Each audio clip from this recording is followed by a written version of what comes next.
everybody, Tom Morley here from FOSS 365, where we use free open source software 365 days a year.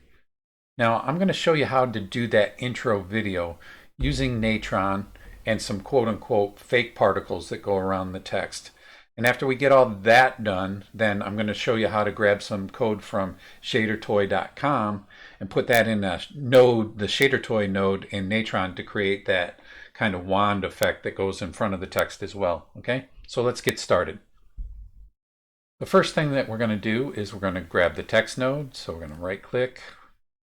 We're going to go down to draw, and there's text. We're going to grab the text node.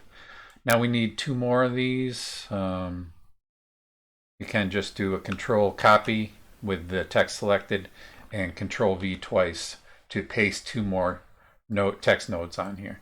That's what we want to do.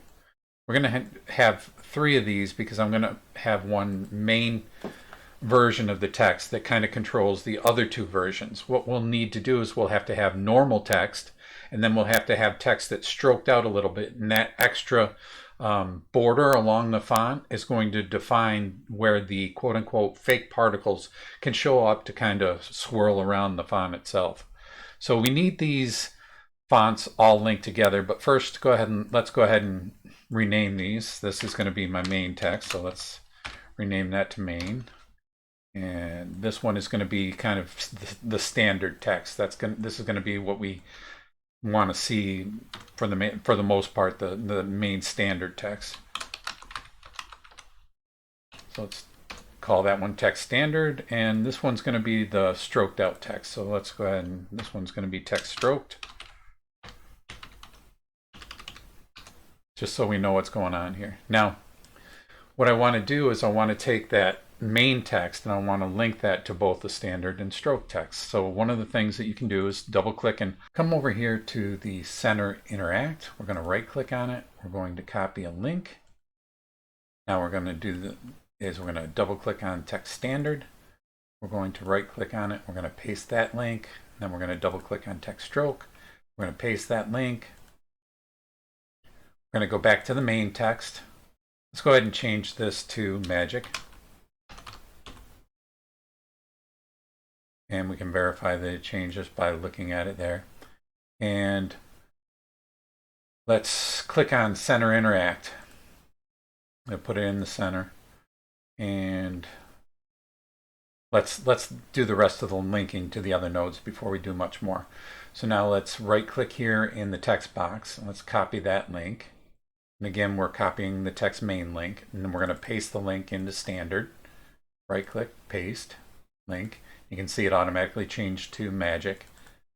Double click on text stroke, right click, paste link, and that changed to magic as well. So now they all should be in the center and have magic and in the center, and it does. Let's go back to the main here. That's a little bit too small. Let's make it a little bit larger. Font size, why is it not? Oh, it wasn't on main. Okay. Make sure you're on main. Double click on text main. Let's move that up a little bit larger. There you go. Because my viewer is connected to text main. Okay, but I want that font size to be the same on the rest of them. So we need to create that link again, right? So right click here. Click copy, then copy link. And in the text standard, double click. Right click on font size, paste link. Text stroke, right click on font size and paste link, and you see how that changed to a link to the one over here. So now all of the fonts should look the same. It should be in the center, should be magic, yep, and should be all the same size as the main text, which is 392, which is good. So we've got that much done. Now one of the things I want to do is kind of stroke out this text. So let's go ahead and connect the viewer to this text stroked. Scroll down a little bit, and where it says stroke size, let's add a little bit of a stroke to it. And I left it red on purpose so that we can kind of see how far out we are going from the standard text, right? what we're doing with the stroke is we're going to define where you're going to see particles going around the main font itself. It's going to be almost like we're going to use it as a mask. You know, so you don't. I guess you could go out as far as you want, but I'm only going to go out about that far. So the next thing I want to do is I want the text stroked to be all gray. The main text I want gray, and the stroked out portion I want gray as well. So we're going to change the color in the text stroke to just kind of a mid gray. So we're going to click OK. Do we have any presets gray? No, but that's fine. Maybe I can just add it. There we go. And click OK. Hopefully that added it so I can go up to the main font color. Yep, and use my custom color. There you go. Click custom color. So now my main font and the stroke are all look like the same color, which is fine for how we're going to use it for the mask part of it. Okay, we're going to leave that alone for now, and we're going to work on the main look of our font. This is where you're going to define what color you want your font to be. So I think I did almost like a nice blue. Kind of like brighter blue, something like that, and we'll add it to custom. Probably didn't want to add that to the custom colors. I wanted to add it to there. Let's try that again. Let's click there. Click a color. Add to custom. Let's bring this one back to gray. There you go. Add to custom colors. Click OK. See if I messed up my text stroke, and I did. Okay, that's okay. I'll just go back to text stroke, and I'll hit this. I'll make sure it's my custom color, and then I'll hit the stroke. Make sure it's my custom color, and click OK. Yeah, it's all the same again. There. And over here, I don't know why my font color didn't change to blue. Maybe I didn't click OK. Click OK. There you go. Okay. So now I've got my normal font and I've got my stroked out font. But what I want this magic to look like is I want it kind of look like it is like a neon sign. One of the ways you can do that is by using the edge node. So let's click tab and type in edge to bring up the edge node. And we'll click on the edge node. And you'll see, of course, it's no surprise, the edge node actually shows the edge of the font you want, but we don't want that. We want it to kind of be contoured like a neon light. So if we go over to the properties of the edge node in the kernel, you can see there's a whole bunch of different ways that we can look for the quote-unquote edge of the font. And we're going to use the, where is it again? Oh, convex hull kernel right here. When I click on that, you see it kind of fills in the font with a darker outer edge and a real light inside. So this is where you need to go back into your color and kind of play with it a little bit. But before we go back into the color, let's take a look at it. And I think maybe we need to up the smoothing a little bit. And you'll see when you up the smoothing, of course, the edge node takes a little while for it to actually go through the process of going through all the edges. But you see it smoothed out and gave me kind of that glow that I was looking for. And you can manipulate that glow by going into the color and changing the values of the color. I'm going to go in there and show it to you, the difference that you can get with the look of the neon just by going in here and messing with the color. What you want to do is you want to go higher or lower in the color band that you're looking for. So now if I take this and I bring it up, you'll see that more of the darker color survives the higher up I go with the color here, the brighter that I make the color. And I'm going to click OK. You'll see that it's fuzzy, so you're not really seeing the true output you're going to get until you click OK in the color and let it process through all the different edges. And you'll see that I've got this nice kind of smooth blue to, actually it's almost all blue. I have to go in there and change it again. And you'll tweak this, but the further you go down, the whiter the center of your fonts will be. And you can kind of just look for that sweet spot to get that the glow that you're looking for. I'm going to say that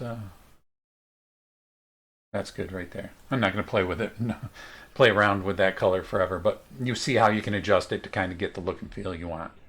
Because that's you're going to want kind of that softness so that the particles that you use around it look pretty good.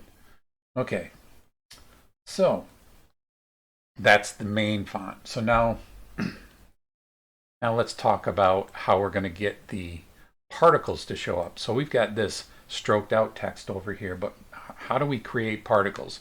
Now there's a few ways. One of the ways that I figured out how to do particles was by watching Will's videos, live streaming on Facebook, is to use the C noise. And so we'll go ahead and use the C noise because that's a pretty good way to do it. Tab, type in C noise, get the C noise node. We'll take a look at that. What we want to do is create a smaller pattern of noise. Somewhere in the neighborhood of 50 for the noise. And you can use different noise types. I used FBM, but there's all kinds of different noise types in the C noise node, which is pretty cool. You can use that for a bunch of other things. But I'm going to use FBM. And it looks like octaves, I dropped down to 4. And I stayed right around 2 for this one. And my gain, I brought that all the way down to about 1. So you get this kind of weird looking noise. Doesn't look much like particles at all. But then we're going to throw a clamp node on there. So we're going to type clamp. I'm going to throw a clamp node on there. Now, as soon as you throw the clamp node on there, nothing really changes. Just go up to here and enable clamp 2 on both your black and your white.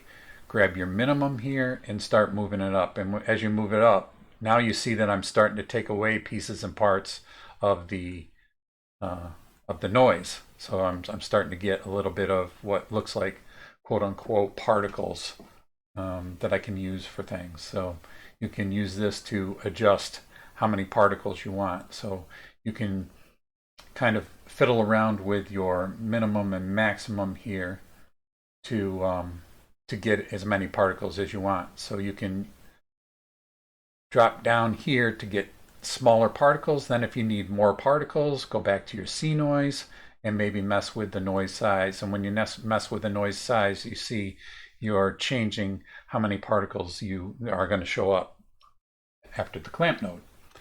And that's all well and good, but then after that, you're going to want to do some type of glow effect to these, right? So now we're going to add a glow effect to that. And you'll start to see how you got this nice little glow on all these, but there's no color at all to these. Since I'm working with a blue font, I'm going to change the gamma to blue so that it changes the color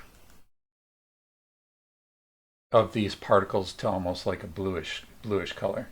And you can mess with the size and the stretch of the glow on these if you want, and to get the look that you're going for. Maybe pop up the gain a little bit to get a little more oomph out of your particles. Go back into C noise, maybe drop it down just a little bit more. I have a few more. There you go. So now if I click play, of course I've got glow and clamp on here. I'm going to bypass those just because it'll be faster to render the noise if I don't use the clamp and the grow. And if I hit play, you see the noise isn't really doing anything. So these particles would just hang out and do nothing. So we need to move them in some way. So if we look at the C noise and we look at the Z0, the Z is actually, this is not just a two-dimensional pattern. The C noise is a three-dimensional pattern. That is, there's an in and out direction, the Z direction for the pattern as well. So if we change the Z, the amount in the Z direction, what we're kind of doing is we're taking that pattern and we're pushing or pulling it towards the camera. And what that'll do is it'll look like the particles are kind of like showing up in different spots. So we need to animate Z0. So let's go ahead and set this back to the beginning. where Z0 is, we're going to maybe just move it up a little to maybe 0.2. So to create a keyframe, you're just going to right click in this box here and set a key. You'll see it turns blue. So now let's go to the end of the animation and let's move that Z distance up to maybe, let's do it 3.5. Okay. So I'm going to rewind it and I'm going to press play, and you're going to see that the particles kind of like start moving around, but they're really moving towards the camera in the Z direction. Let's see what that looks like with everything together. This may take quite a while to, oh, actually it's not too bad. That's not too bad at all. But you see how what it does is it's kind of getting those particles to twinkle in and out. So it's going to look like when we use the stroke text as kind of like a mask, it's going to give us those twinkling lights, particles, to use on our font. So how do we get these twinkling particles to only show up in that area right there? So we can do that with a merge node. So select your text, press M, because it'll automatically give you a merge node, and it'll automatically be connected to the A pipe. And you're going to take the B pipe and you're going to pump it into the glow here. And what you'll see is you've got your text over those particles, and that's not really what we want. We want to basically have the magic font kind of be like the mask for where we want the particles. So one way of doing that is double clicking on your merge, going over to the operation and clicking color burn. And when you click color burn, watch what happens. Wow, it just literally masked out everything except for where that stroked out text is. So now if we look at it, you're going to see that you've got a whole bunch of twinkling particles that are only in the area behind that stroke text. And then what we're going to do is we're going to take another pipe. We're going to use a time offset, so it'll be offset a few frames, and we're going to put a second layer of those particles over the top to kind of make it look like those particles are swirling from the back and in front of the font. So it'll look pretty cool. So now how do we get these twinkling particles that we've created and get them to show up behind this magic? Well, of course, that's going to be another merge node. So select your edges here, type M for another merge node.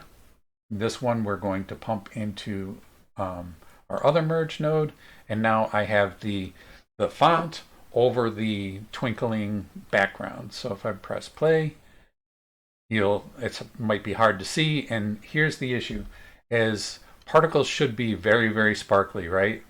So they're not showing up very, very well, and I probably want them to be glowing a little bit more than they already are.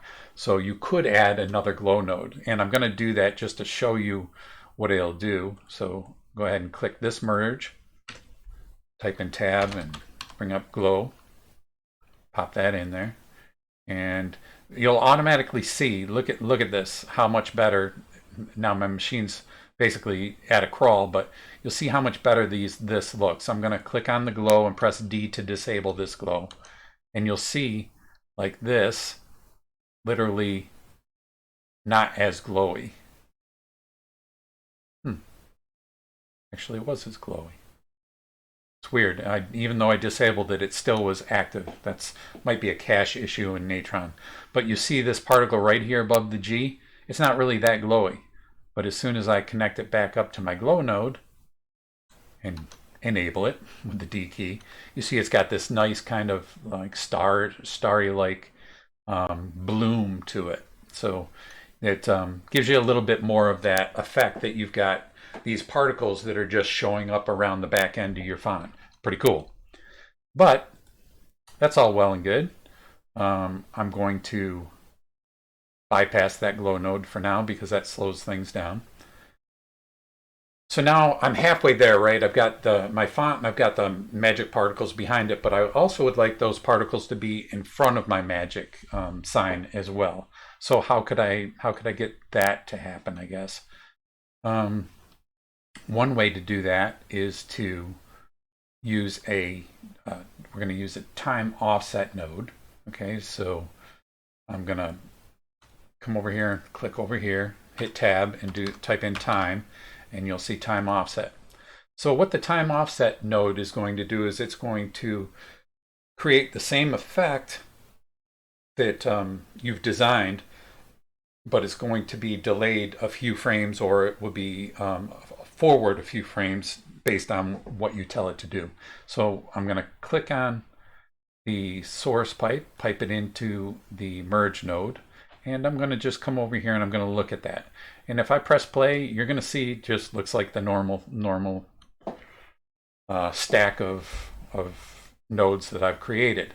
So if I double click on time offset and I come over here, I want to offset the frames, and let's offset the frames by, oh, I don't know, let's just say we're going to offset it by 9 frames. And when I offset it by 9 frames, then this particle effect is not going to match up with that particle effect. You see how it changed by 9 frames? This particle effect right here in 9 more frames is going to look like that. But because they're 2 different versions, now I've just doubled my particles. So how do I get the particles to go in front of the font as well? Yeah, you guessed it, one more merge node. So select this, press M for another merge node, and we're going to pipe that into the time offset here. I'm going to take this viewer, pipe it into there, and we want that one to be, because we want the particles to show up in front and not behind. By default, it's set to over, and all we're doing is just we've got in more particles that are behind the node. We want it to be in front. So what we're going to do here is we're going to change the operation of the merge. We're going to go over and we're going to make it, I think I did plus, yep, and change that to plus. What that will do is you will see particles in front of your font. Now I don't see those particles, and it's because of this. I made the particles the same color as the font itself. So let's go ahead and fix that. Let's go back into the glow, right? The glow of the C noise, the particles themselves, and let's mess with the colors there. Let's change them to something else that might be a little bit easier to see. Maybe yeah, let's make them a cool pink so that you can see them. Now you can see that the particles are actually not only behind our font, but also showing up in front of the font as well. So you're getting the same type of effect that I did in mine. And messing with the colors will give you a little bit better result than me just what I'm trying to throw together here. Okay, so we've done all that. And if I click play, you'll see that the particles, it's a little bit slow, but you'll see that the particles are showing up. They're moving along over the font. You might want to go back into the font, maybe change the font color so that it's a little bit darker. And where was that? That was over here in the main one. Please don't lock up on me. Hopefully it didn't lock up. I didn't save it. This is all the pieces. I've showed you everything that you needed to do to get to the fake particles. Okay, thank goodness. I'm going to stop it. I'm going to save it. I'm just going to call it fake particle for now so that I've got it. Now if I go back here, I should be able to press play, yeah, and you'll see them kind of showing up. If I was going to tweak this a little bit, I would go back into the standard text, and let's go ahead and pipe right into the standard text. And I probably would change it to something a little darker. Actually, let's pump into the edges so that we can see that. And double click on the text. We're going to change the color, make it a little bit darker. There you go. A little bit darker, and I think I want it to be a little bit whiter. Maybe there. Let's see how that looks. That's okay. Now let's look at the merge plus. But that's how you do fake particles and get them to move around the font themselves. The next part is really how to get some code from shadertoy.com. So if we go to shadertoy.com, I'll put a link in the description down below, and you grab this this code that was created by Emmanuel Keller, we can actually just directly deposit this into a Shadertoy node and get this cool looking kind of wand effect to go around our text as well. So we're gonna copy all this text here. So we're gonna select it all. We're gonna copy it all. All right, we're done with that. We're gonna move that over. We're gonna come over to Natron. We're gonna tab and pull it in a Shadertoy. There we go, Shadertoy. We're going to pipe into it. And when we pipe into it, that's just the default Shadertoy. We need to go into the image shader section of the properties. We're going to select all the text there and delete it. Then we're going to do a Control V to paste in all of the text we copied from the Shadertoy website. And after we do that, we're going to click off into the gray area and then click compile. And you'll see that it created the same effect that's on Shadertoy. Now, I probably said it in a lot of my videos, but if you're new and this is the first time you've ever seen Shadertoy, Shadertoy works in sRGB space. That is the color space that you see on your monitors. Natron uses linear space, which is a little bit has more information that it can work with. So that's why the shader doesn't look the same on Natron as it does on the Shadertoy website, but we can fix that by using a node. So we're going to right click here, go to the color section. We're going to go down to ICIO and we're going to grab the color space node. And in the color space node, we know that the Shadertoy code is coded in sRGB. So the input from the Shadertoy is of type sRGB, and watch what happens. You'll see that this gets a lot darker, and now it matches the look that you see on the Shadertoy website. So now what do we want to do? We want to pipe this wand over the text. We can just do that by cheating a little. We can grab these nodes, move them over, and we can just pipe in an A2 from this merge node into the color space, and then grab the viewer and move that over. And you'll see what happens is, ta-da, you've got that shader toy working its quote-unquote magic on your fake particles and your font. So it's kind of cool. I like this effect. There's some different ways to create fake particles, and I'll show you some more in future videos. Hopefully you learned something. Thanks for stopping by, and I'll see you on the next one.